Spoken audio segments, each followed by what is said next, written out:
dan kawan-kawan kira-kira 1,5 bulan yang lalu berkunjung di Jembatan Timbang di Kabupaten Subang kalau nggak salah, jembatan apa itu namanya. Di situ kami mendapatkan informasi bahwa ternyata cara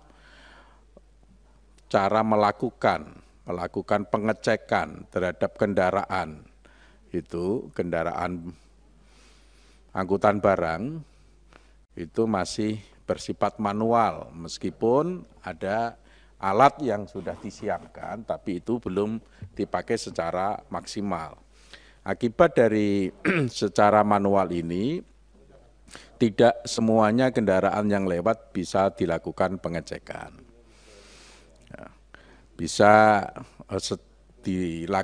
Harusnya bisa dilakukan secara total dengan alat, dengan teknologi yang sudah disiapkan sebenarnya.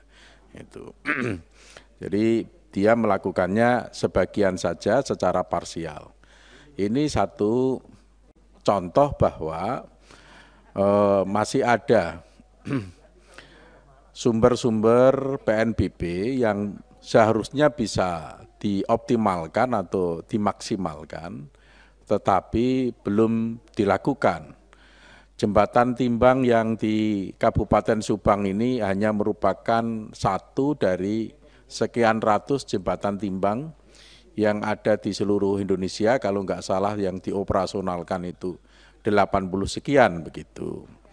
Andai kata semua jembatan timbang itu bisa menggunakan teknologi dalam pengecekan kendaraan yang lewat, ya, saya yakin pendapatannya akan menjadi lebih banyak, bahkan menjadi lebih signifikan tambahannya. Gitu.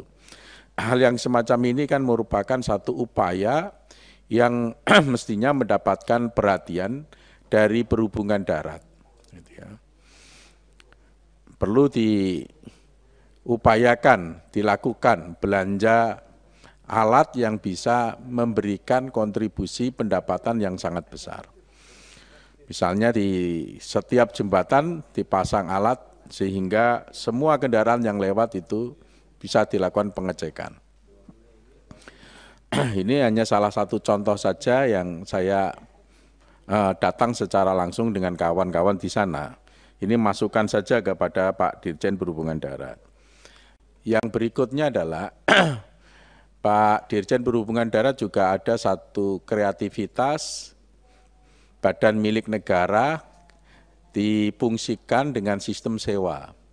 Kemarin ketika saya dan kawan-kawan kunjungan spesifik dalam rangka pengecekan persiapan Lebaran di Terminal Tirtonadi Solo, melihat secara langsung bahwa Terminal Tirtonadi Surakarta ini ternyata punya nilai tambah ya, yang di luar dari kebiasaan PNBP yang selama ini dilakukan oleh Perhubungan Darat, yaitu bahwa terminal tersebut punya ruang, ya, punya hall yang bisa disewakan. Ini kan mestinya menjadikan inspirasi kepada Perhubungan Darat terhadap terminal-terminal yang lain, ataukah terhadap pelabuhan-pelabuhan penyeberangan ataupun titik mana saja yang menjadikan aset Perhubungan Darat, barang milik negara bisa dikreativitaskan seperti Terminal Tirtonadi Surakarta. Itu bagus dalam rangka peningkatan PNBP. Dari aspek PNBP itu oke. Tapi yang harus saya sampaikan supaya pemerintah dalam hal ini juga memperhitungkan nilai-nilai persaingan usaha yang sehat. Ya. Jangan sampai usaha yang mestinya itu menjadi porsi swasta, ya, lantas diambil oleh pemerintah, ya, itu juga tidak memberikan satu iklim usaha yang sehat secara umum. Gitu. Dan apalagi kalau barang milik negara yang disewakan, yang dipakai untuk masyarakat umum, yang dikomersilkan untuk masyarakat umum itu dengan satu tarif ya, yang tidak mencerminkan satu persaingan yang sehat juga. Itu saya wanti-wanti. Jadi saya mendorong supaya seperti di Terminal Tirtonadi Surakarta, tapi jangan sampai mengganggu persaingan usaha yang yang sehat gitu ya. Kalau persoalan PNBP secara detail saya tidak mau masuk ke situ karena saya punya kawan, punya senior yang ahli dalam akuntansi, akunting itu bisa melihat secara detail. Pak Hamka nanti pokoknya saya pasrah pendalaman hal ini terhadap Pak Hamka gitu ya. Itu. Saya kira itu aja pimpinan. Saya hanya memberi masukan saja kepada Dirjen Perhubungan Darat. Terima kasih. Assalamualaikum. Terima kasih Mas Dewo.